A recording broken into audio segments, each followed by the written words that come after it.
السلام عليكم ورحمة الله وبركاته. بسم الله الرحمن الرحيم. وده النهاردة مع أول درس في دروس اللغة العربية.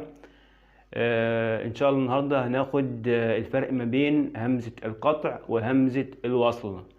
همزة القطع معناها إن في ألف وعليه همزة زي ما هو واضح في الصورة أمام حضراتكم. معنى كلمة قطع إن أنا لازم أنطق الهمزة بتاع القطع دي حتى لو كانت جاية في نص الكلام أو في أول الكلام. بمجرد ما أشوف الألف وعليه همزة القطع زي ما هو واضح في الصورة قدام حضراتكم، فلازم أنطق الهمزة دي وأقرأها، ومش لازم تكون مدارية أو مستخبية، لا لازم أقرأها وأوضحها.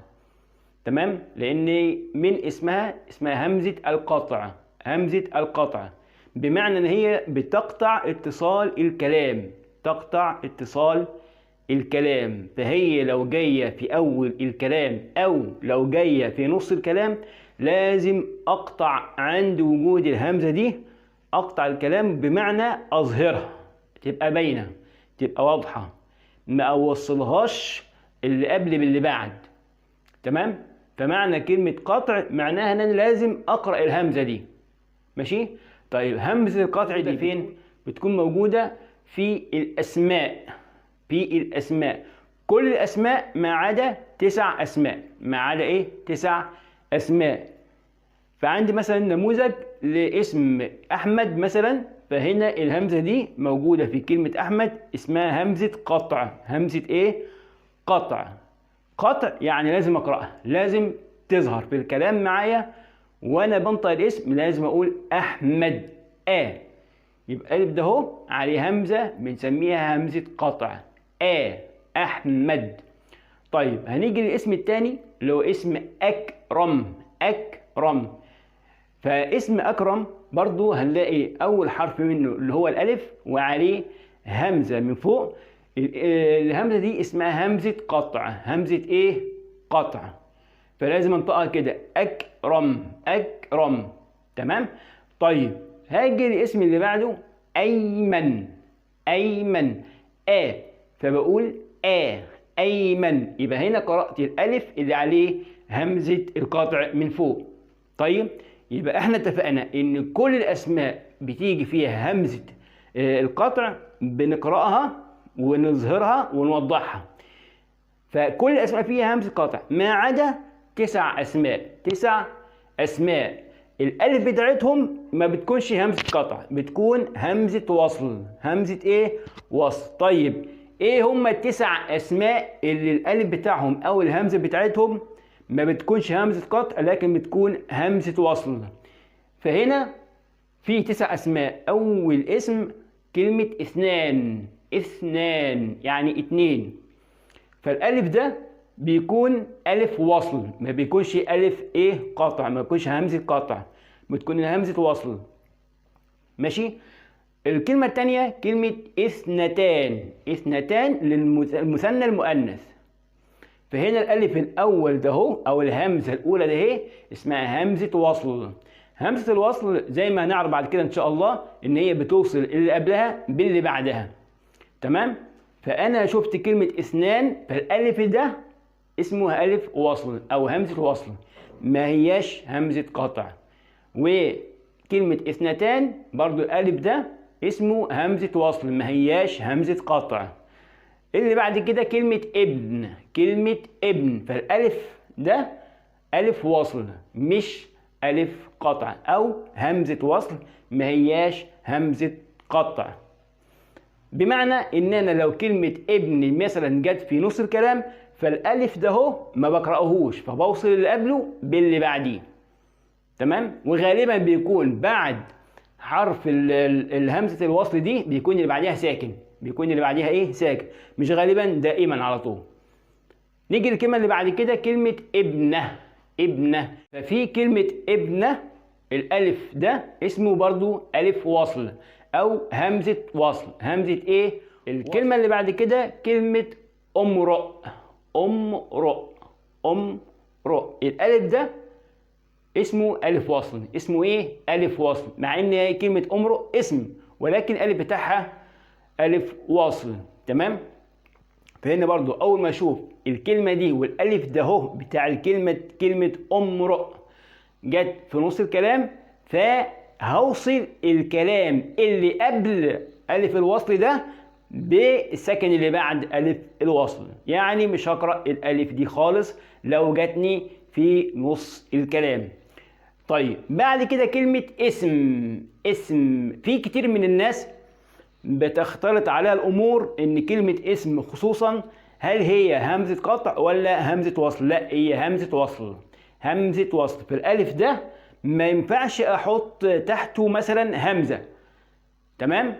ليه؟ لان الالف ده او الهمزه ده اهي دي همزه وصل او الف وصل وليست الف قطع، فهكتبها كده زي ما هي من غير همزه تحتها كلمه اسم.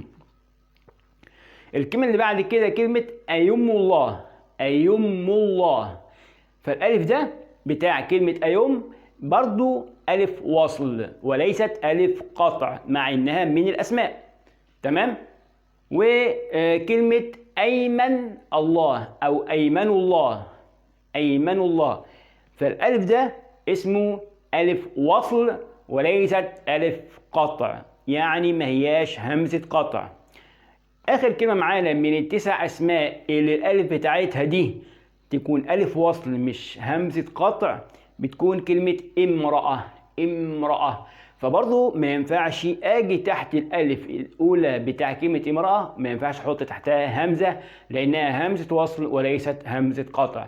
بتيجي في الاسماء كل الاسماء اللي فيها الف وعليها همزه زي كده مثلا بتكون همزه قطع، ما عدا تسع اسماء اللي هي اثنان، اثنتان، ابن، ابنه، امرؤ، اسم، أيم الله، أيمن الله، امرأة. امرأة، يبقى التسع اسماء دول الالف بتاعتها ما هياش الف قطع او الهمزه بتاعتها ما هياش همزه قطع ولكن همزه وصل مع انها من الاسماء. طيب كده احنا اتكلمنا عن همزه القطع، هنيجي دلوقتي نتكلم عن همزه الوصل. همزه الوصل معنى كلمه الوصل يعني ايه؟ ان هي بتوصل اللي قبلها بالساكن اللي بعدها. وصل حتى واضحه من الكلمه، وصل بتوصل اللي قبل باللي بعد، اللي قبلها باللي بعدها بتوصله، ما بيجيش في نص الكلام وقطع، لا الكلام بيكون متصل كله ايه؟ سياق واحد او جمله واحده. تمام؟ طيب فهنا موجوده في ايه بقى الهمزه بتاع الوصل دي؟ موجوده في ايه؟ موجوده اول حاجه في الحروف. زي ايه بقى في الحروف؟ زي اول حاجه اداه التعريف ال. اداه التعريف ال بمعنى ان كلمه رجل مثلا، كلمه رجل جايه نكره ما هياش معرفه. طيب علشان اعرفها اعمل ايه؟ اروح مزود لها الف ولام، الف ولام تبقى الرجل. الرجل، ولكن الالف واللام اللي هي اداه التعريف ال ما بحطش على الالف ده همزه لما اوصل الكلمه اللي هي اللي عايز اعرفها بالالف واللام اللي هي اداه التعريف، فمش هحط هنا همزه. بمعنى لو خدت كلمه زي كلمه جندي، جندي دي كلمه نكره، طب عايز اعرفها بعمل ايه؟ اروح مثلا اضيف ليها في الاول كده حرف الف ولام، الف ولام اللي هي اداه التعريف، اداه التعريف. فالالف ده ما ينفعش احط عليه همزه، ليه؟ لان ده الف وصل او همزه وصل. فبالتالي انطق كلمه الجندي، الجندي، ولكن مش هحط فوق هنا همزه عشان دي همزه وصل او الف وصل، لان كلمه الجندي لو جت في نص الكلام فالالف بتاعها ده اسمه الف وصل هيوصل الكلام مع بعضه، مش هقطع في نص الكلام. تمام؟ وعشان كده اسمها همزه وصل او الف وصل. هاجي الكلمه اللي بعد كده كلمه المعلم. المعلم، فلو نلاحظ دلوقتي ان انا في بدايه الكلمه نطقت الف ولام، تمام، وقلت ولكن ان انا هنا مش هقطع الكلام. لو جت كلمه المعلم دي في نص الكلام مش هقطع الكلام عندي الالف بتاعتها، لانها توصل الكلام اللي قبله باللي بعده. يعني مثلا نقول مثال كان المعلم، كان المعلم، وصلت النون اهي باللام اللي بعد ألف الوصل دي، لكن ألف نفسها ما قرأتهاش. تمام كده؟ يبقى هنا الألف واللام اللي في كلمة الجندي وفي كلمة المعلم، الاتنين دولت اسمهم. هنا وصلنا لكلمة الطالب. كلمة الطالب برضو أداة التعريف اللي هنا دي الألف بتاعها ده اسمه ألف وصل وليس ألف قطع، وليست همزة قطع، يعني اسمها همزة وصل وليست همزة قطع. فهنا لو جت كلمة الطالب جت في نص الكلام فهوصل اللي قبلها بالساكن اللي بعدها. ماشي؟ طيب عرفنا ان همزة الوصل بتيجي في الايه؟ في الحروف، أداة التعريف تمام؟ بتيجي كمان في الأفعال، بتيجي في ايه؟ في الأفعال. زي مثلا رقم 1 أمر الفعل الثلاثي. أمر الفعل الثلاثي زي ايه بقى؟ لا، أمر الفعل الثلاثي أو الرباعي. دي كلمة أخرج. الفعل الثلاثي اللي هو كلمة خرج. فهنا ثلاثي، الماضي بتاعها ثلاثي. فلما أدي الأمر من الفعل الثلاثي هيبقى فيه هنا مثلا ألف، فالألف ده هيكون ألف وصل وليست ألف قطع، يعني همزة وصل وليست همزة قطع. فالفعل الثلاثي اللي هو فعل الماضي من كلمة أخرج أو من الفعل أخرج، الفعل الثلاثي بتاعه خرج اللي هو الماضي. تمام؟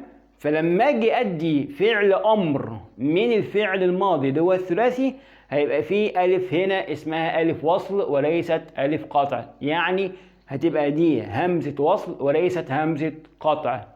تمام؟ زي قول الله تعالى بسم الله الرحمن الرحيم وقالت اخرج عليهن. فكلمة اخرج جت في الآية اللي هي جت في سورة يوسف، يبقى هنا مثلا الألف ده جه في نص الكلام فهوصل اللي قبله بالساكن اللي بعده، فالخاء هنا عليها سكون. برضو كلمة اذهب أو فعل اذهب ده فعل أمر. طيب جاي من الفعل الماضي اللي هو الثلاثي كلمة ذهب أو فعل ذهب، فعل ثلاثي. فلما ادي منه أمر أقول اذهب. فهنا الألف ده هيكون ألف وصل وليست ألف قطع، يعني همزة وصل وليست همزة قطع. تمام؟ طيب رقم 2 في الخماسي والسداسي مثل كلمة انصرف. تمام؟ كلمة ايه؟ انصرف. فالالف ده بتاع كلمة انصرف او فعل انصرف ده 1 2 3 4 5 فعل خماسي. تمام؟ يبقى الالف ده انصرف، الالف الاولانيه بتاعتها دي اسمها همزه وصل وليست همزه قطع. فجت كلمه انصرف في نص الكلام فهوصل اللي قبلها بالساكن اللي بعدها. الفعل الثاني انصرفا. الاولى كانت فعل امر انصرف فعل امر، الثانيه فعل ماضي انصرفا.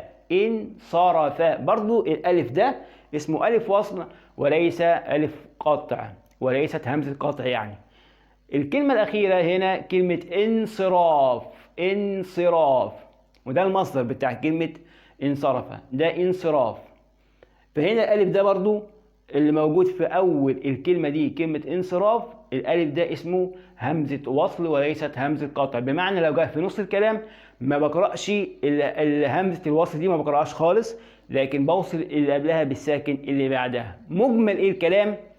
ان الفرق ما بين همزة القطع وهمزة الوصل ان همزة القطع جت في اول الكلام او في نص الكلام لازم اقرأها وابينها واوضحها واقرأها وانطقها. تمام كده؟ حتى لو في نص الكلام لازم اقرأها واوضحها وتقطع الكلام، تقطع وصل الكلام، عشان كده سميت همزة قطع. اما همزة الوصل باينه من اسمها ان هي بتوصل الكلام كله مع بعضه في سياق الجمله. اي كلام بنقوله فيه الف وصل في النص لازم يوصل الكلام القبل باللي بعد. تمام؟ وده كان درس النهارده، اتمنى ان يكون شرح عجبكم ان شاء الله باذن الله، واتمنى يكون في مثلا اعجاب او لايك للفيديو، ويا رب كده يكون المعلومه جت وصلت سهله وبسيطه. وأتمنى النجاح والتوفيق لجميع الطلبة والطالبات. وكان معاكم أخوكم أحمد المطري، والسلام عليكم ورحمة الله وبركاته.